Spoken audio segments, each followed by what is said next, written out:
Jawaar Mahammad kana wallaalee miti kan Minisoota irraas dhufee bar. Nafxanyaan diina Oromooti. Kaleessas diina Oromooti. Hardhallee diina Oromooti. Gara fuulduraattis diina Oromooti. Waan an gammachuu qabu sitti fakkaata. Waan amma ta'aa jiru kana. Oromoon du'aa jira. Inumaayyuu waa tokko sitti bara wayyaaneen jirtu sana. Oromoon du'uu kun dhageettii qaba ture. Amma dhageettiin qabu beekta. Asiin miti asiin na murtaa. Qataatuuti ammoo namoonni tokko maal jechuu jiran. Hacaaluu Hundeessaa birri miiliyoona 20 mootummaan Dr. Abiy Ahmad yookaan paartiin Biltsiginnaa kennitee fi birri sun fudhachuuf Hacaaluu Hundeessaa agriimantii san mallatteessan akka jedhanitti birri suniin fudhattee ittiin in callista birri suniin qabsoo keessatti sirba gaheetan ta'e qabaatu. Abba Guyyoo. Birriin gurgurtee jedhan kanaafuu acee waa butattee jirta. Otoo maallaqa akkasiiti wayyaaneen nuu kenniti bar maa qarree du'aarra deemnaare. Bara wayyaaneen jirtu daninnatiin manallee natti agarsiiste konkolaataallee natti agarsiiste kaan burraayyuutti kantiibaatti dhaqaati maaloo godhaafi jedhame qondaalonni mootummaan OPDO keessa jiran kan amma jiran warri gurguddaan kana quba qabu beekta yeroo sanallee nama dide amma akkamitti namummaan Dr. Abiy isa biteera naan jedhe inni faddaala ture jidduutti dallaala ture anummata kiyyaaf qaalii beekta akkas jedhee nama. By the way, wanti bitamu, miini bitamu, mi'a qaalii bitamu, miini rakashaan bitamu. Akka gaariitti fudhadha san. Garuu immoo mootummaan Dr. Abiy na bituu hin danda'u. Okay? Yookaan OPDO dhaabni kamu yoo sammuun kiyya na ajaje malee Biltsiginnaa jedhe dhaaba Oromoo warra mormu kamiyyuu keessa jedhe namni tokkoon yoo fedhiin Hacaaluu yoo keessi Hacaaluu murteeffate tole jedhe malee asiin miti asiin na murtaa keessa Hacaaluu tol jedhe no akkamitti tol jedha warri Biltsiginnaani gadi baanii Hacaaluu binnee turre agriimantii akkasii waliin qabna akka inni afaaniin hin dubbanne kana gooneerra jedhanii gadaa baanii haa dubbatan. Midhaaddu kan callasiin hin jedhan Hacaaluu Hundeessaa konkolaataan inni ofiyyuu mootummaa kennee fi lafallee manallee dhuu qabaachuu dubbatan. Mana dhuu qabdaadhaan Hacaaluu mana gam qabta. Alam ganaattan jiraadha isin kiraa keessa jiraadhan almost mana kireeffadheen jiraadha. Garuu ijaarrachuun koon yoo Rabbi jedhe. Agamma man hin qabdu? Mana hin qabu. Konkolaataan kan qabu?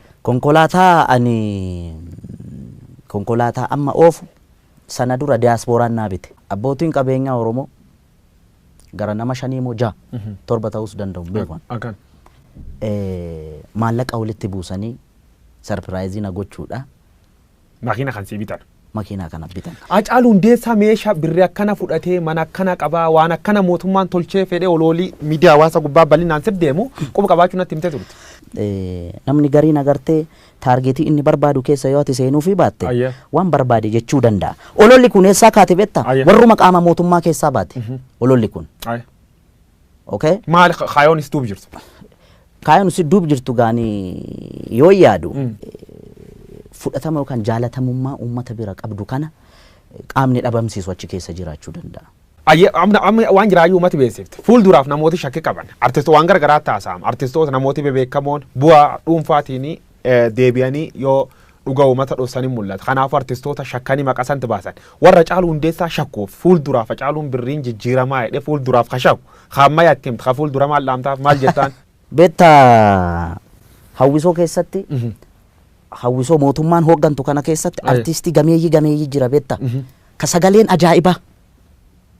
Dabballeen gaafa kana godhi gaafa misooma irratti sirbi gaafa maaloo irratti sirbi gaafa maaloo irratti sirbise gaafa siin jettu ati artistii miti beektaa.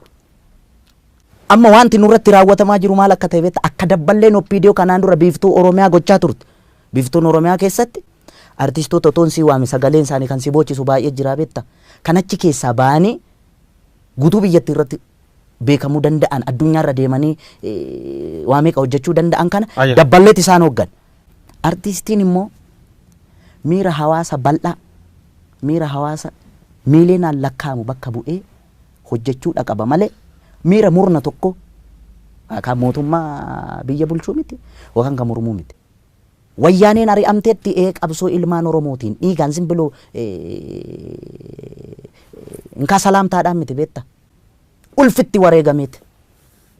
daa'imni waggaa 10 snaayipariidhaan mataan irraa faca'eeti waan an gammachuu qabu sitti fakkaata waan amma ta'aa jiru kana Oromoon du'aa jira inumaayyuu waa tokko sitti bara wayyaaneen jirtu sana Oromoon du'uu kun dhageettii qaba ture amma dhageettiin qabu beekta tokkummaan inni waggaa 4 keessatti wareegama nama 5,000 olitti wareegne dhufeen kun bishaan dhuguu jira almost zerotti deebi'aa jira beekta nafxanyaan diina Oromooti kaleessas diina Oromooti hardhallee diina Oromooti gara fuulduraattis diina Oromooti akka wallaalummaa yaada Hacaaluu Hundeessaatti Hacaaluu 4 kiiloof sittu aanee jettee sirbite turte sirba kan kee qalammeessoo kayee barratti jirra oollee barii arguuf gara nu bal'isa yaanu yette jirta oollee barii arguuf oollee barii sun arguu jirra geenne arginee turre ayya okay akkamitti argine seete akkuma dura siin jedhe irra deddeebi'ee akka hin taaneefi paaworii guutumaan guutitti kan of harkaa qabaa turte TPLF samma maqaleetti galtee qobaa kiyya miti OPDO waliin hin jira okay Jawaar Mohammad kana wallaalee miti kan Minisoota irraas dhufee bar qaamni amma aangoorra jiru kun akka wayyaanee faana ture kana wallaalee miti okay